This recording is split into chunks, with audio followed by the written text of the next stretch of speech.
Today's Smith and Rowland podcast brought to you by glasses. You kill me. You will not be little. You will be the end of me. Why? It's brought to you by glasses. I like it. I like it. I don't know what's so wrong. That's with very that. good. Everybody very needs good. glasses. I want to know how long it took you to get that sponsor. Well, I worked hard. Well, I tell you, to reel them in took some doing. I took some doing. I mean, Benjamin Franklin on up. How's it going, Rowland? Good. It's going good, I think. Just my brain. Mm-hmm. My poor brain. Have you been praying for my brain? You know, I have forgotten that. Have you noticed? Thank you so much.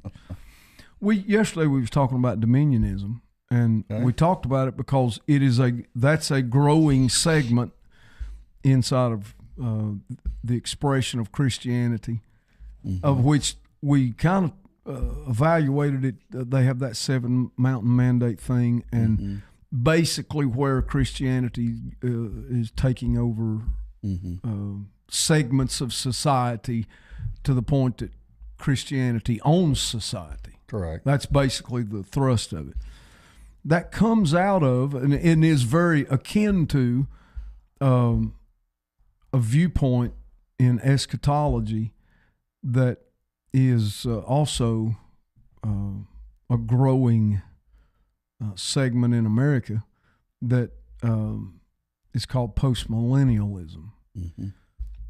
This viewpoint of end times theology is here, and here's what I'm learning, and maybe I'd like for you to speak to this before we're going to read a little bit of the definition to postmillennialism, but inside of this, I'd like for you to speak to this. It appears to me with postmillennialism or amillennialism, and somewhat even with dominionism, I'll even say it this way: anything other than dispensationalism, there is this need to say that the book of Revelation is apocalyptic literature. Therefore, it is different than any other literature recorded in the Bible and requires a completely different set of interpretive tools. Mm-hmm. That's what's basically believed.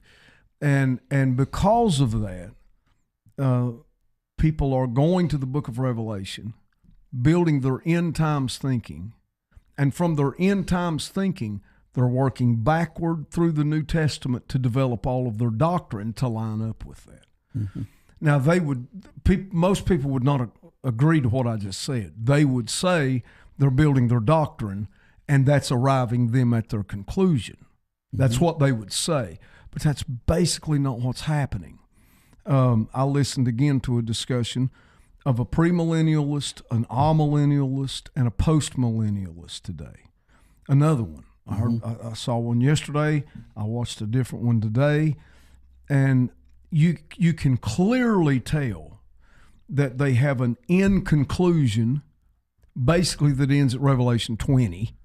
And they're working from there backward through to develop their doctrine. So if you have a postmillennial view or an amillennial view, going from that point backward, you have to replace Israel. The church has to replace Israel. You cannot arrive at that conclusion by no other means. While I say that, there are some postmillennialists that don't replace Israel with the church as far as what they say, but they contradict their own beliefs in doing it. Same way with amillennialism. I'm curious why starting at the end and going backward seems to be the way that people are structuring their beliefs about the Word of God today. I'm curious about that. Well, I got the most simplest answer I could come up with, Jeff, is if I'm sitting here and I'm driving my car, and I look in my rear view mirror and say, now I'm going to go forward, and I'm going to do it by looking in my rear view mirror. Mm-hmm. So I'm going to go backwards.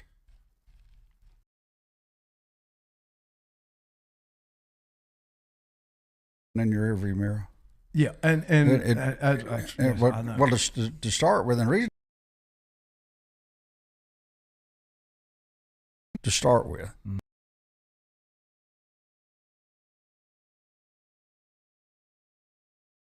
Because they're trying to go find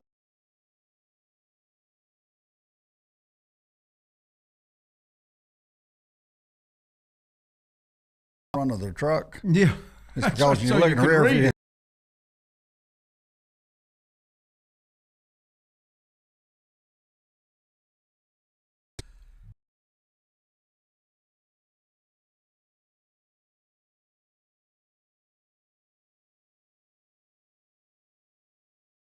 And everything gets